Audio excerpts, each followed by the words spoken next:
പോലീസിന്റെ കുപ്പായമിട്ട് ഇന്നേ അവരൊരുത്തനും ഒരു താൻ തോന്നി അന്വേഷിച്ച് ഇങ്ങോട്ട് കാര്യം വന്നിട്ടില്ല.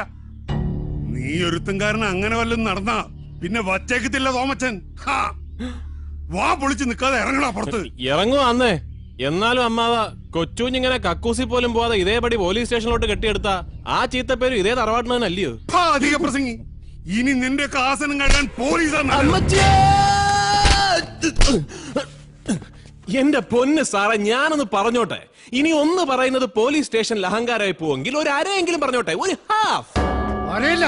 ഒരു അണുമണി നിന്റെ നോക്കണെങ്കിൽ മോനെ എന്റെ തനി സ്വരൂപം നീ ഇന്ന് കാണും. നോക്കി നിൽക്കാതെ ഇടിച്ച് കലക്കണം.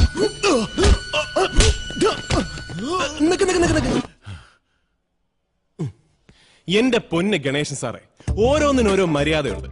സാറിനെ ഞാൻ ഇന്നലെ ചവിട്ടിക്കൂട്ടിയതാണ് വിഷയമെങ്കിൽ അതിന് സാർ എന്നെ ചവിട്ടിക്കൂട്ടണം. അതാണ് അതിന്റെ ശരി. അതിനൊക്കെ അപ്പുറത്തേക്ക് സാർ ഒരു മഹാസത്യം മനസ്സിലാക്കണം.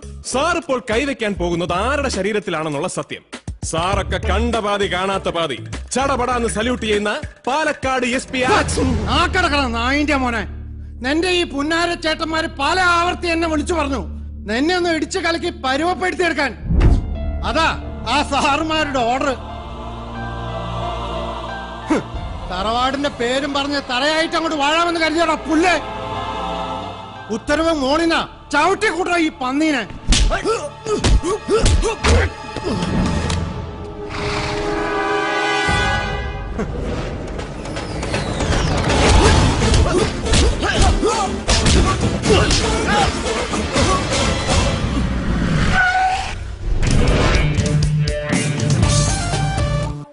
എന്റെ ഗുരുവായൂരപ്പ, ഈ വരുന്നതാരാ?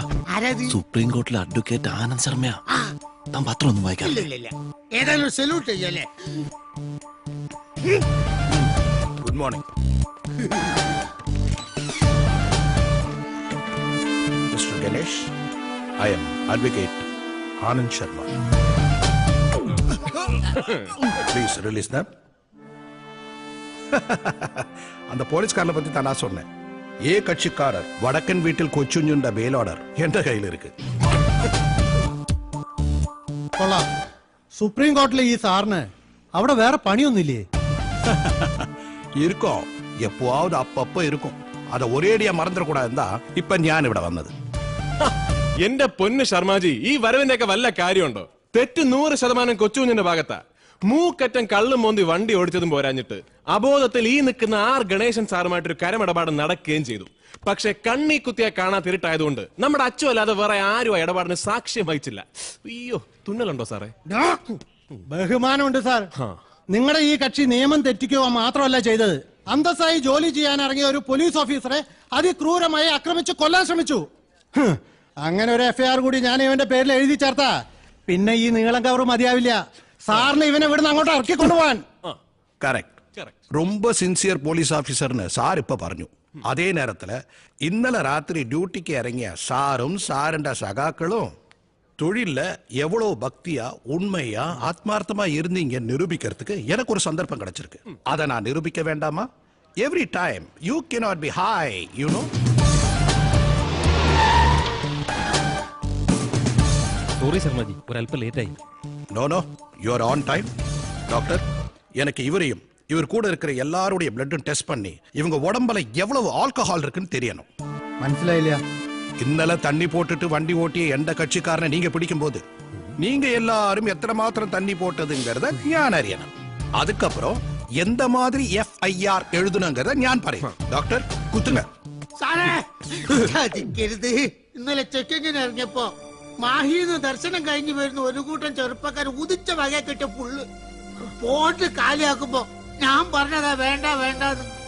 അതിൽ ഞാനും കഴിച്ചു പോയി 4 എണ്ണം. സാർ എത്ര കഴിച്ചത് എനിക്ക് അറിഞ്ഞൂടാ. അത് സാറിനോട് തന്നെ ചോദിച്ചാൽ മതി. தொழில இவ்வளவு போதையா இருக்கிற உங்களுக்கு இப்ப தெரியணுமே FIR எப்படி எழுதணும்னு. അല്ല, അത് പിന്നെ நமக்கு வேற வேலை ஒண்ணு இல்ல பாருங்க. அதனாலதான் இந்த பெரிய கவரோட இந்த சின்ன ஆளை கூட்டிட்டு போலான்னு வந்தேன். வரட்டுமா? ഉള്ളത് പറയാലോ സാറേ, നല്ല സാധനം വല്ലോ മേടിച്ചടിച്ച അത്ര പെട്ടെന്ന് മണം പിടിക്കുകയില്ല. എന്നാൽ ഇന്നലെ സാറ് മുഖാമുഖം വന്ന് ഊതിക്കോ എന്ന് പറഞ്ഞപ്പോഴേ ഓസിനടിച്ച ആ കൂതറ സാധനത്തിന്റെ മണം എനിക്ക് കിട്ടി. മോനൊന്നും അതേ ജംഗ്ഷനിലാണോ ഡ്യൂട്ടി? അയ്യോ കരയില്ലടാ. അപ്പൊ എല്ലാം പറഞ്ഞ പോലെ ഈ ആനന്ദ് ശർമ്മയ്ക്ക് എന്താ വേറെ പണിയൊന്നുമില്ലേ? സുപ്രീം കോർട്ടിൽ നിന്ന് ഇവിടെ വരെ വന്ന് ഇവനെ പോലുള്ളൊരുത്തിന് വക്കാലത്ത് പറയാൻ? ഇതൊന്നുമല്ല, അങ്ങേരെ പോലെ വേഷം കെട്ടി ഇറങ്ങി പുറപ്പെട്ട വല്ല നാടകന്മാരായിരിക്കും. വിഡിത്തം പറയാത്തറ. ആ വന്നുപോയത് ആനന്ദ് ശർമ്മ തന്നെയാ. സ്റ്റേഷനിൽ നിന്ന് അമ്മ ഗണേശ് എന്നെ വിളിച്ച് പറഞ്ഞതാ. ഇന്നത്തോടെ അവന്റെ ശല്യം അങ്ങ് തീരുമെന്ന് വിചാരിച്ചാ. അതിനു പകരം അവനങ്ങ് ഷൈൻ ചെയ്തു. പണ്ടാറടങ്ങാനായിട്ട് വല്യപ്പന്റെ ഒസ്യത്ത് പ്രകാരം പ്രമാണത്തിലോട്ട് അവൻ ഒപ്പ് വെച്ചാലേ വീതമൊപ്പ് നടക്കത്തുള്ളൂ. ഇതിപ്പോ പന്നിങ്ങനെ വിലം കടിച്ചു നിന്ന പ്രൈവറ്റ് ഹാർബർ ഒലത്തി കൊടുക്കാൻ ഞങ്ങളുമുണ്ട് എന്നും പറഞ്ഞ് 300 കോടിക്ക് കരാർ ഒപ്പിട്ടതും 30 കോടി അഡ്വാൻസ് കൊടുത്തതും എല്ലാം ചേർത്ത് ആ ബോംബെ പാർട്ടി നമ്മുടെ ഒസ്യത്ത് എഴുതും. അടുത്ത ആഴ്ച അവന്മാരുടെ ലാസ്റ്റ് മീറ്റിംഗ്, അത് മറക്കണ്ട. രണ്ടാമത്തെ പേയ്മെന്റ് അണ്ണാക്കിൽ ഉടക്കി. ഇനി മൂന്നാമത്തേത് മൂട്ടുടക്കുന്നതിന് മുമ്പ് എന്നെ വെച്ച് തീരുമാനിച്ചേക്കണം. തന്തമാര് ഇതിനിടയ്ക്ക് നിൽക്കുന്നുണ്ട ഈ മര്യാദ. അതല്ലേൽ ഭാഗം വെപ്പും ശവമടക്കുമെല്ലാം ഒരുമിച്ച് നടന്നേനെ. ആ ജോക്കുട്ടനെത്തി.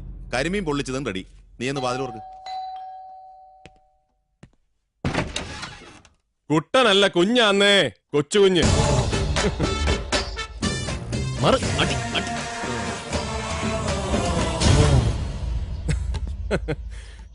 എന്റെ മാതാവേ, ഇത് കൊള്ളാലോ.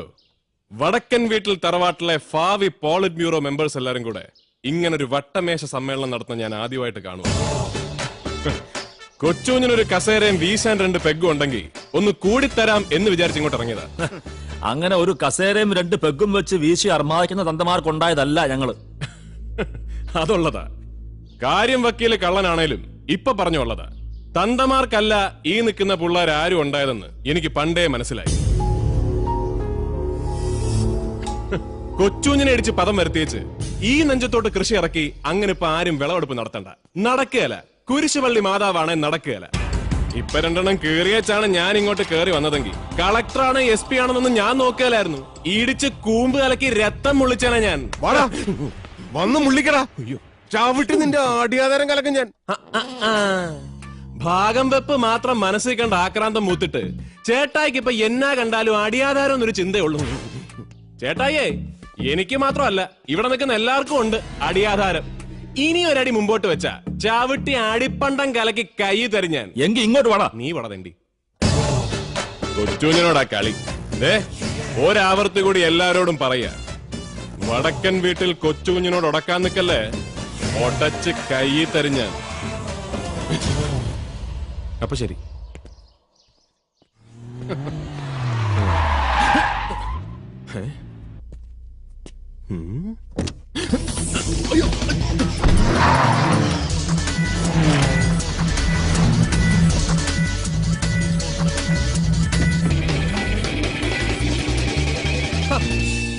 നീയായിരുന്നു.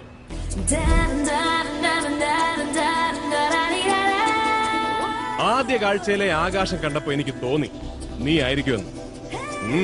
എന്നതാ മുഖത്തെ മേഘപാളികൾക്ക് ഒരുതരം മൂടൽ. വിശദീകരണം കിട്ടാൻ നിന്റെ ISROയിലെ ഏതെങ്കിലും നായരെ ഞാൻ വിളിച്ച് ചോദിക്കണം. 11 മണി കഴിഞ്ഞിട്ടും ഒരെണ്ണം പോലും അടിക്കാത്ത നീയൊക്കെ എവിടത്തെ കള്ളൂടിയനാടാ. കൊള്ളാം. നല്ല കാമുകി. എന്നും ഇങ്ങനെ തന്നെ വേണം. അതിരിക്കട്ടെ, ഇപ്പോഴത്തെ ഈ വരവിന്റെ ഉദ്ദേശം എന്താണാവോ? അതൊക്കെ ഉണ്ടടാ മോനെ. ഇനി മുതൽ ഈ Helen Varghese doctor Helen Varghese. മനസ്സിലായോ? അതിനിടയ്ക്ക് നീ ഡോക്ടറോ ആയോ? അതേതായാലും നന്നായി. വല്ലപ്പോഴൊക്കെ എനിക്ക് എന്റെ ലിവർ ഒന്ന് ചെക്ക് ചെയ്യാലോ. ആ ഡോക്ടർ അല്ല മോനെ ഈ ഡോക്ടർ. ഇത് നിന്റെ ആമാശയം ചെക്ക് ചെയ്യുന്ന ഡോക്ടർ അല്ല, ആകാശം പരിശോധിക്കുന്ന ഡോക്ടറാ. ഡോക്ടറേറ്റ്, PhD, ISROയിലെ ജൂനിയർ സയന്റിസ്റ്റുകളിൽ ആദ്യം ഡോക്ടറേറ്റ് കിട്ടിയ ആളാ ഞാൻ. ആ ക്രെഡിറ്റ് കിട്ടിയ വകയില് ഒന്ന് കറങ്ങാന്ന് വിചാരിച്ചു. അത് സംശയിക്കണ്ട, ചെലവൊക്കെ എന്റെ വകയാ. നിന്റെ കയ്യിൽ ഒന്നും ഉണ്ടാവത്തില്ലല്ലോ. അതല്ല, അവിടെ നിന്റെ ഡാഡിയും മമ്മിയൊക്കെ ലാൻഡ് ചെയ്തിട്ടുണ്ട്. നിന്റെ ഒരു ഇൻട്രൊഡക്ഷൻ പഞ്ചിന് വേണ്ടി. കാലങ്ങൾക്ക് ശേഷം പൊന്നാരമോള് വടക്കൻ വീട്ടിൽ തറവാട്ടിലേക്ക് തിരിച്ചെത്തുന്നതല്ലേ. നമ്മളായിട്ട് എന്തിനാ പഞ്ചില്ലാതാക്കുന്നത്? അതുകൊണ്ട് നീ ആദ്യം അങ്ങോട്ട് ചെല്ല്, എന്നിട്ടാവല്ലോ കറക്കം. അതോർത്ത് എന്റെ മോൻ ടെൻഷൻ അടിക്കണ്ട. ഈ വണ്ടി ഇതുപോലെ അങ്ങ് വെച്ച് പിടിച്ച എവിടം വരെ എത്തും അത് പറ. ഈ ഗിയറിലാണെങ്കിൽ മിനിമം ഒരു പാണ്ടിലോറിക്ക് അടിയിൽ വരെ എത്തും. പാണ്ടിലോറി എങ്കിൽ പാണ്ടിലോറി.